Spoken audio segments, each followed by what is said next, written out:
Vamos de nuevo.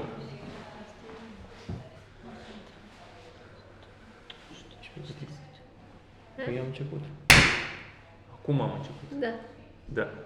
Bună ziua. Bună ziua. Facem pictura astăzi a lui Antonio García López, pictor spaniol, născut în 1936, încă nu e mort, are 84 de ani, anul ăsta face. Soția sa a murit de curând, acum o săptămână și ceva, și de asta ne-a atras atenția să ne axăm pe această pictură. Și studiem o pictură din 1960 a lui, la vârsta de 24 de ani, cu dimensiunile 107 pe 150, ulei pe pânză și se află în muzeul, Într-o colecție privată în Madrid. într-o colecție privată în Madrid. Ok. Da. Ce v-a atras atenția acest tablou? Cum mi-ai trimis tu WhatsApp-ul, m-am uitat și mi-a atras atenția. Este o pictură totuși contemporană, Da. comparat cu picturile care le-am analizat până acum. Da, am ajuns Ce și noi în diferențe zilele noastre acum. percepeți făcând așa o recapitulare a tuturor picturilor? Mie primul gând când am văzut pictura, m-am gândit la Friedrich. În comparație cu gândindu-mă la picturile pe care le-am făcut noi înainte. M-am gândit la pictura lui Friedrich, care era omul cu spatele și celălalt cu piciorul pe stâncă. Picturile acestea mi-a venit în minte prima oară. După aia m-am uitat la an și am văzut că este în 1960 făcută, deci este pictor contemporan, nu pictează zilele astea, dar pictura este hăt de mult, în 1960, sunt 60 de ani de atunci. Da. Și într-un fel m-am gândit după aia la picturile realismul american, că e foarte asemănător cu, adică, de exemplu, cum îi spune cel care face... Hopper, da, care are spărție. Hopper mi s-a părut un fel de Hopper spaniol, Lopez, și era cam în aceiași ani când făcea el picturile astea. Dar bine, el a continuat și a pictat în același stil și după aceea.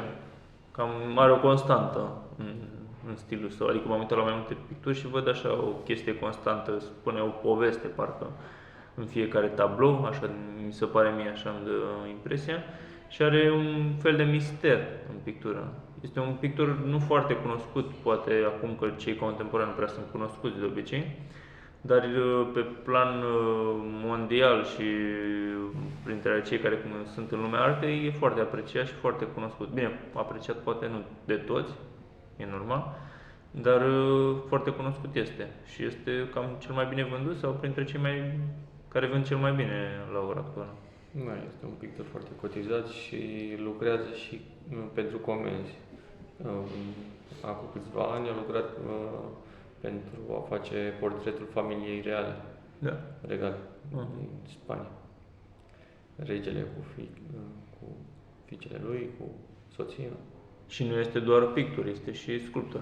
Este sculptor, este pictor, face reliefuri.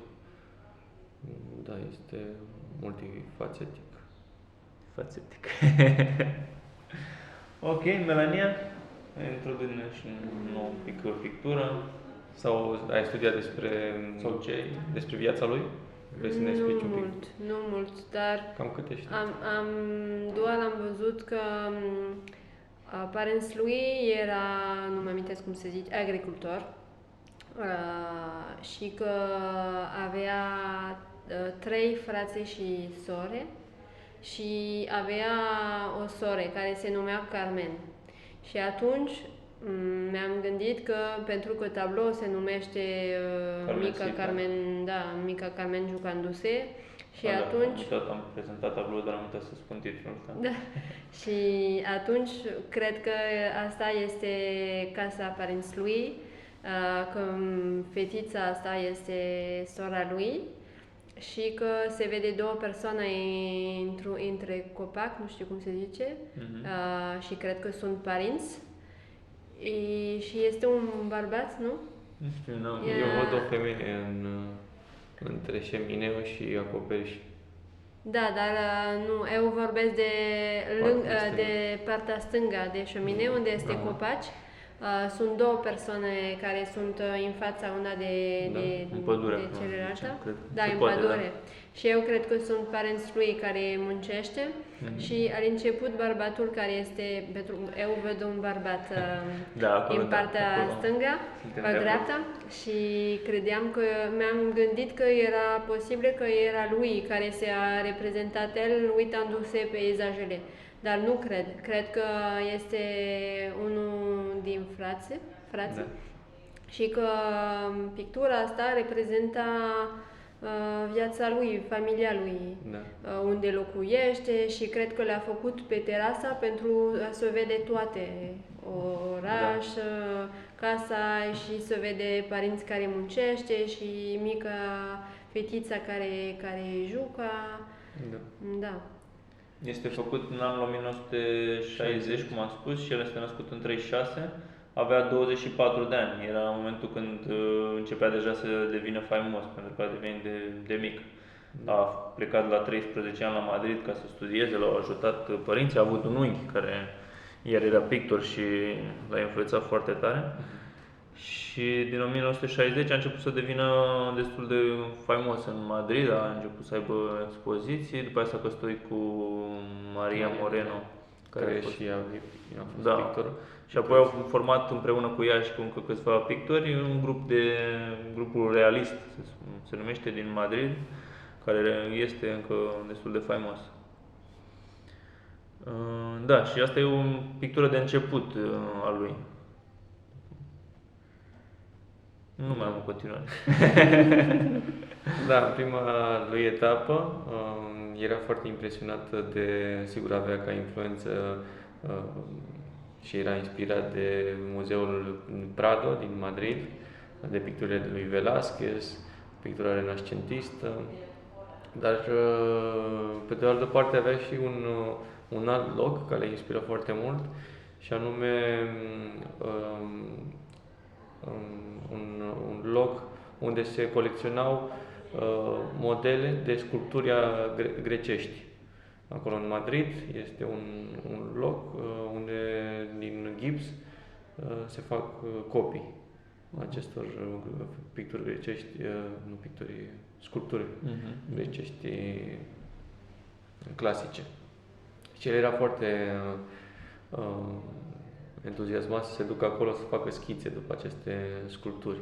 Și avem un exemplu a unei picturi a lui, cap grecesc cu veșmânt albastru, unde este reprezentat un bust grecesc. Și după aia a plecat la Roma cu o bursă și nu a fost foarte impresionat însă de renascentism. Înainte să ajungă acolo îi plăcea. Apoi a fost un pic decepționat de renascentism în momentul când a ajuns la Roma. Însă îi plăcea foarte mult pictura italiană veche, frescele. Erau o fântână de inspirație pentru el. El încercând mereu să redea această textură a frescelor, a peretelui care se modifică cu timpul. De aceea, în primele decenii de explorare a picturii, a lucrat cu texturi destul de groase, cu pictura care e încărcată, cu culoare, și știm că îl și ardea pictura, uleiurile, ca să-i dea tot felul de texturi. Și în acest tablou vedem o pictură foarte calculată, foarte echilibrată, un realism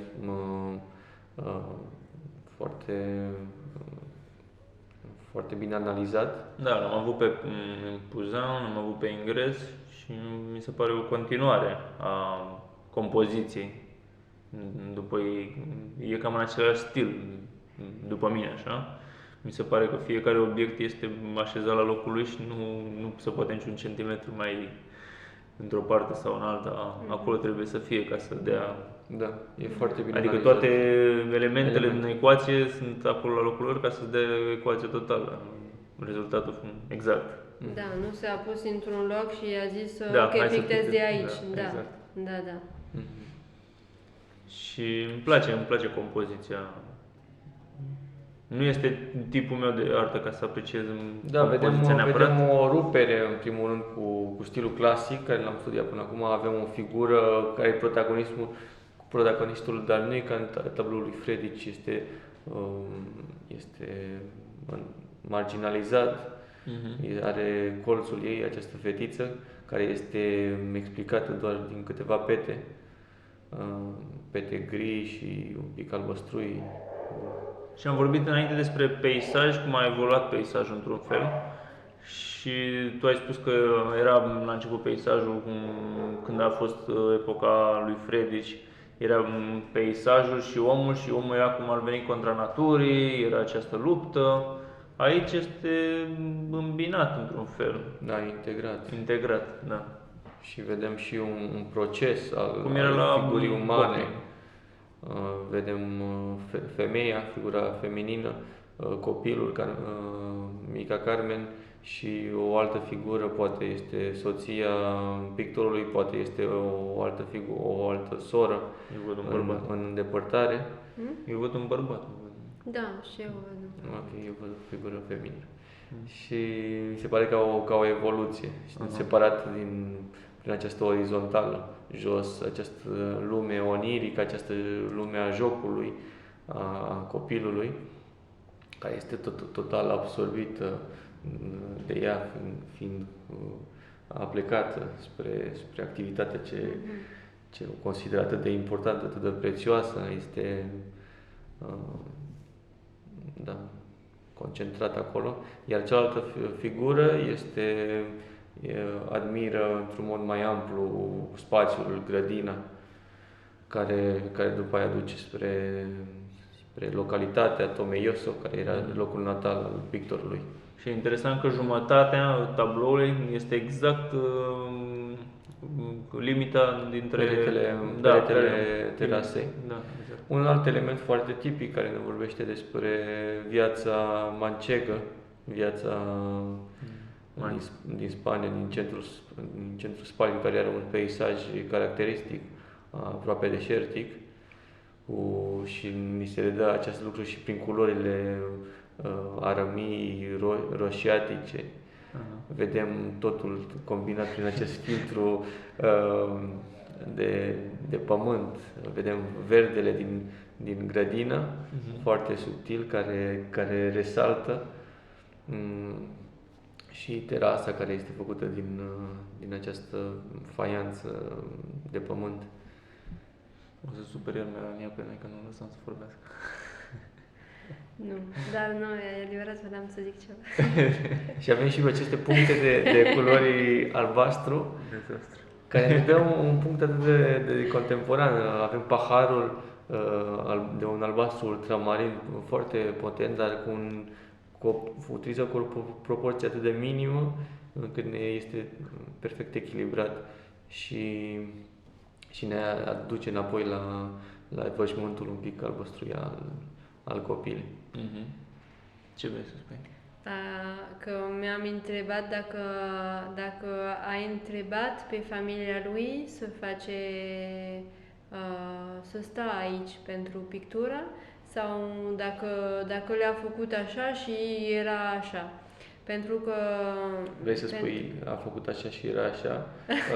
Vrei să spui că el a văzut pe Carmencita, a făcut o schiță rapidă și a plecat și el a continuat să picteze? Că sau? era aici și a făcut pictura aici și era un bărbat, frații aici, era părinții aici, dar eu cred... cum pictau impresioniștii, ieșeau în natură și vedeau oamenii care se mișcau și pictau ce prindeau, știi?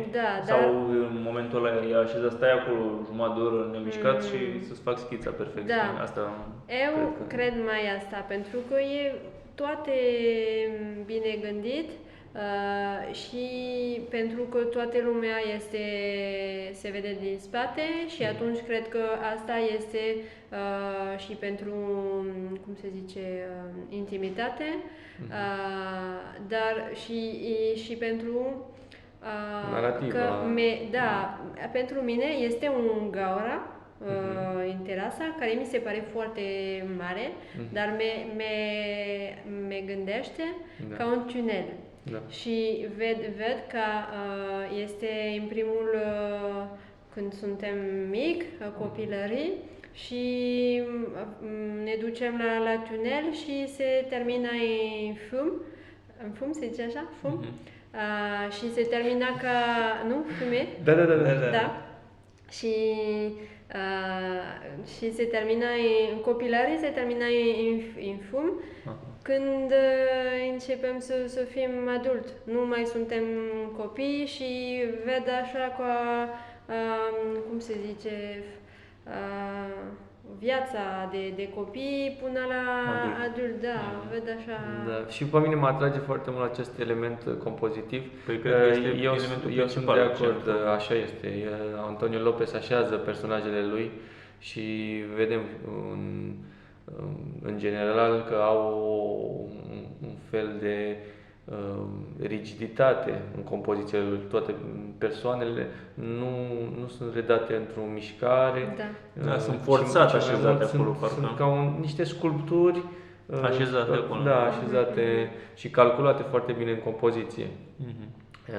El, sunt sigur că a pus-o pe Carmencita să stea acolo. Poate el a văzut-o într-un moment dat cum se juca, cum a făcea acest gest, dar a vrut să o utilizeze în această compoziție foarte bine gândită și unde vedem acest cerc care are o rezonanță compozitivă cu capul ei, o pată rotundă care duce în diagonală de la cerc la pată rotundă și la această figură centrală a adultului sau a persoanei care lucrează în grădină. Da, dar într-un fel adultul acela îl văd omul care deja vrea să te plece din casa părintească, deja se uite spre viitor. Da. Și această contrapoziție cu fata din prim plan. Da, ea este deja în lumea ei aici, el deja știe că trebuie să plece din lumea aceasta să își vadă de drum mai departe. Da, vedem o lume deschisă în partea superioară, care duce spre orizont, spre societate. În schimb, lumea de jos, din partea de jos a compoziției, este absolută. Vedem această lume onirică, vedem această fată cu un gest înghemuit, și totuși în corpul ei, prin mișcarea ei, formează un cerc. Și ce înseamnă cercul? Absolutul, nu? Această lume de importanță absolută. Da, și totuși în același timp ceea ce vreau să spun că chiar dacă este în planul de jos aici, în pictură, în realitate, ea fiind în terasă, este partea superioară. El este pe pământ, este jos, omul de acolo. Și adică poziția reală este superioară, terasa deasupra pământului. Da, e ca și cum am zburat spre orizont, avem o legătură cu partea de sus a orașului, a localității, care o vedem în îndepărtare și care Antonio Lopez o tratează într-o manieră contemporană și total personală al lui, pentru că nu explică cu un desen foarte bine definit, ci cu pete de culoare foarte bine analizate prin tonalitatea și prin puterea lor. Asta creând ca o masă îndepărtată de obiecte. Vedem lumina care radiază prin acel oraș. Dar tu contrastează total cu lumina apropiată, cu lumina copilului care este împreună cu umbra. Vedem figurile din prim plan ca umbră, celelalte nu au umbră. Sunt pete de culoare cu tonalități diferite, cu pereți un pic mai deschiși, cu pereți un pic mai închiși, însă Carmencita are o umbră care o definește, o pune pe pământ și lumea ei onirică, păturețele, figurinele din prim plan, mortarul, mojarul, bucătăria la care se joacă ea acolo, patul, toate au umbra proprie și au o greutate. Da. Să luăm tichet de la de ordine, știi, ca să... E rândul meu să vorbesc, e rândul tău să vorbești. Îi dă și lui acolo. Și eu vreau să te întreb ceva ca să continui să vorbești, dar acum nu știu, mă gândesc. Vreau să spun că tu vorbeai despre Antonio Lopez și acum câțiva ani tu ai avut ocazia să ai un interviu cu el, Da. când erai la facultate și vreau să te întreb care a fost impresia ta despre el ca persoană. Da, Antonio Lopez mi se pare că o persoană extrem de amabilă, în primul rând. M-a primit în studioul lui, era singur, lucra, avea șorțul lui de muncă, da, am apreciat tablourile și... I-ai spus că ai făcut și un studiu după tablourile? Sau nu-l făcuse și? Nu. Ba da, făcusem o copie după tablou cu lustra. În primul moment vreau să-l facem pe acela. Da, pe mine, în primul rând, Antonio Lopez m-a impresionat cu această etapă a lui, inspirată foarte mult în impresionism, în primele decenii a operei lui. Dar și pentru lumina, cum tratează el lumina, cum explică lumea înconjurătoare, lumea tangibilă. Da, pentru că vedem în el o inspirație surrealistă, da, însă tratează lucrurile care sunt apropiate de el, familia, lucrurile care le trăiește cu zi, care le poate experimenta prin materialitatea lor. Da, într-un fel e o pictură realistă, dar mereu are elemente de... Bine, poate nu în acest tablou, e mai de la începutul vieții, dar dacă te duci continui să te uiți peste operele sale, vezi că mereu are o poveste de spus în tablou și mereu pare că e un element. Bine, și aici, cât într-un fel te gândești, poți să-ți faci o poveste, dar în altele vezi chiar te gândești să faci o poveste uitându-te la tablou. Și mereu e un element de mister și o întrebare întotdeauna. De ce este personajul acela acolo? Care este relația între personaje? Mereu e, cum era și în pictura lui Hopper, dacă începi să te uiți, mereu găsești să spui o întrebare. De ce e așa? De ce e personajul ăla acolo? Mereu e un mister, mereu e ceva de... rămâi cu o întrebare în cap, știi? Da, și avem un exemplu din 1953. El a reprezentat o altă terasă, într-o manieră, într-un stil care se aseamănă duce un pic la Salvador Dali. Și avem un copil care trage cu praștia. Copilul acesta se arcuiește, e mult mai dinamică pictura. În schimb avem tot așa ambientul cu case văzute de sus, o panoramică, și în partea dreaptă avem două persoane tăiate compozitiv, se văd doar picioarele lor, care stau jos pe terasă. E un moment surprins, un moment poate mai activ, poate cu o mișcare mai multă în compoziție, dar avem această dualitate între lumea care îl înconjoară, lumea imediată, și această senzație surrealistă, această senzație care nu putem explica.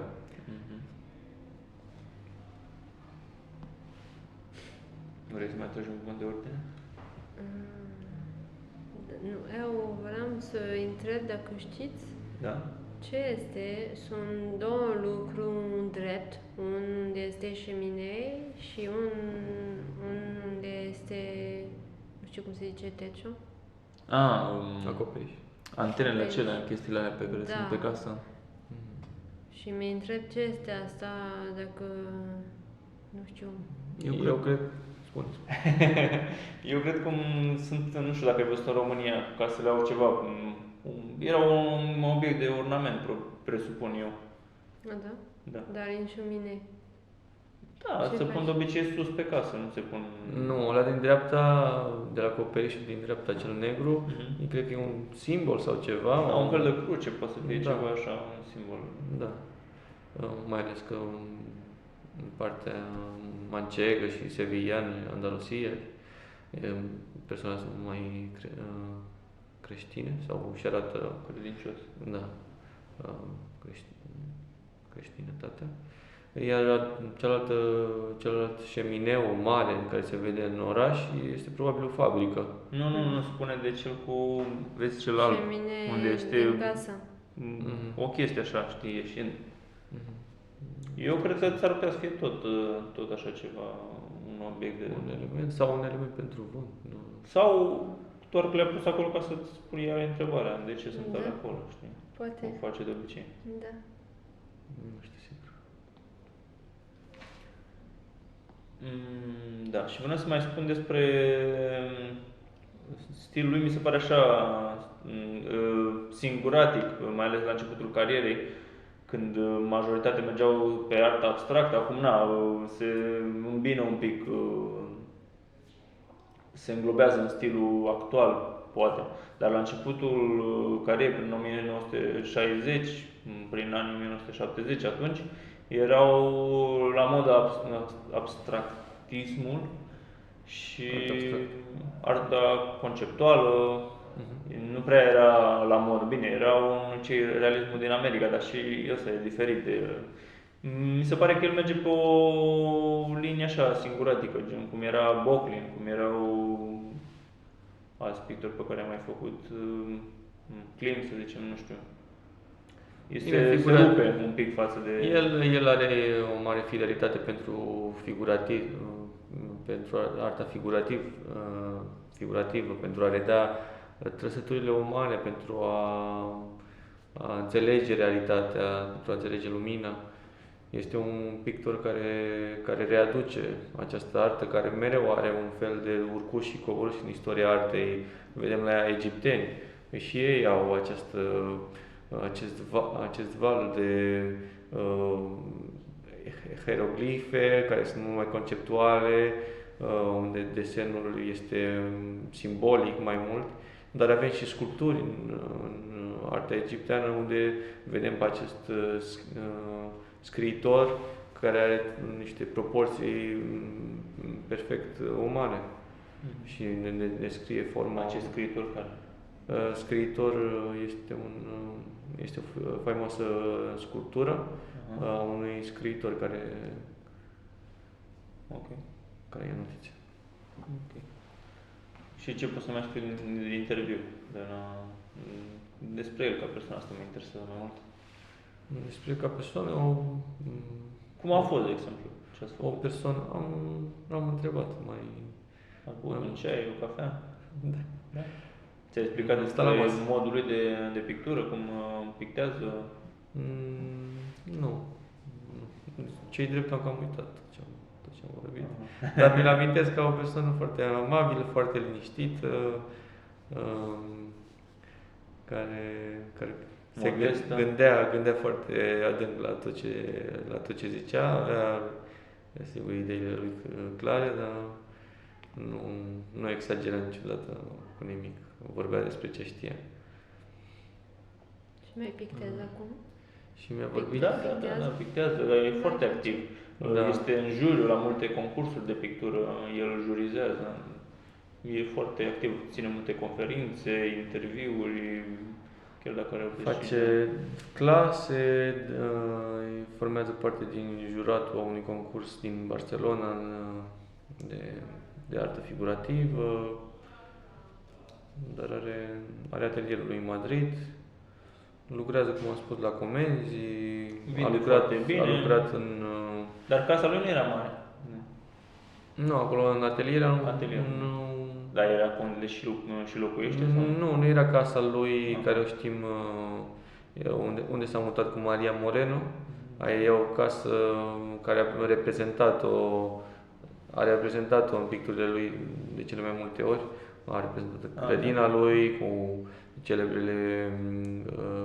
celebrii arbori, cu gutui, cu lămâi, pom fructiferi, flori, avem detalii din casa lui și din lumea lui înconjurătoare, dar are și acest atelier într-un edificiu central din Madrid. Acolo Eu cred că acolo locuiește. Vizitat, dar nu, acolo nu locuiește, acolo doar are un studiu. Și cum arăta? El m-a invitat doar într-o încăpere marginală. Dar era unde picta sau nu? Da, acolo lucra, picta. Și era mare ca spațiu sau nu? Nu am putut să văd pentru că eu am intrat într-o încăpere micuță.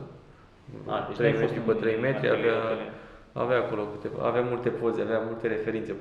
Pereții lui erau plini de poze, cu sculpturi, cu picturi vechi, opere de lui vechi, opere italiene, cu ceea ce picta? Nu. Era o altă încăpere. Vedeam că are multe lucrări acolo, nu lucrează la o operă. Se vedea un pic în atelier, dar nu am intrat, dar se vedea că era plin de... Și avea mai multe lucrări una lângă alta la care lucra sau cum erau așezate? Da, erau peste tot, și pe jos și pe sus. Deci lucrează la multe tablouri în același timp. Da. Interesant.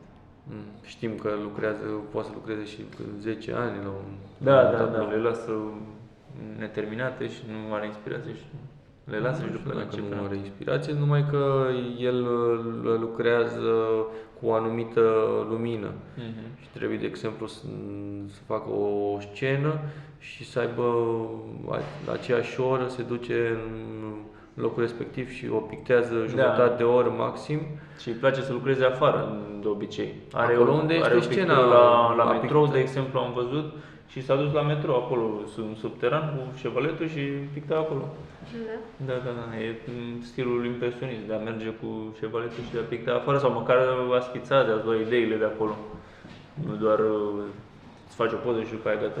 Da, când a ajuns de la Tomelloso, de la o localitate rurală, în Madrid, a început să facă aceste peisaje enorme cu Madrid văzut de sus, cu panoramice, și încă ceva, îi place să lucreze la scală naturală. Deci dacă e persoana are 1,80 m și îi place să facă un tablou de 1,80 m să iasă perfect. Dacă ai nasul de 10 cm, îi face de 10 cm în tablou. De-aia vedem și mărimile aceste mai mari a tablourilor. Vedem acest peisaj are 1,70 m pe 150. Da. Nu, 1,7 m pe 150. De obicei lucrează într-un format. Și spuneai tu că lucrează mult timp la un tablou și îi place să continue mult și poți să ne spui povestea, mi s-a părut foarte interesant despre tabloul acela cu persoanele care au dispărut din el. Terasa lui Lucio. Da. Da, Terasa lui Lucio a fost o pictură care el a conceput-o cu trei prieteni de-a lui. Se spune că nu lucrează cu schițe anterioare, dar avem și lucrări care vedem schițele anterioare. Însă acest tablou nu a căpătat totalitatea lui pentru că prietenii lui au murit și el a reușit doar să picteze locul, această terasă de sus și n-a mai avut timp să amplaseze și prietenii lui, așa că a rămas gol. Dar de unde știm că trebuia să fie acolo? Avea schițe cu ei sau ce? Da, ne-a spus probabil. Sau asta e povestea, nu știu. Foarte interesant. Și a durat ceva să facă tablou? Da, câțiva ani. Bine, cred că putem să ne oprim aici. Mai ai vreo concluzie, ceva de final? Nu? Ok. Bine. Mulțumim. Nu avem poezii. Data viitoare.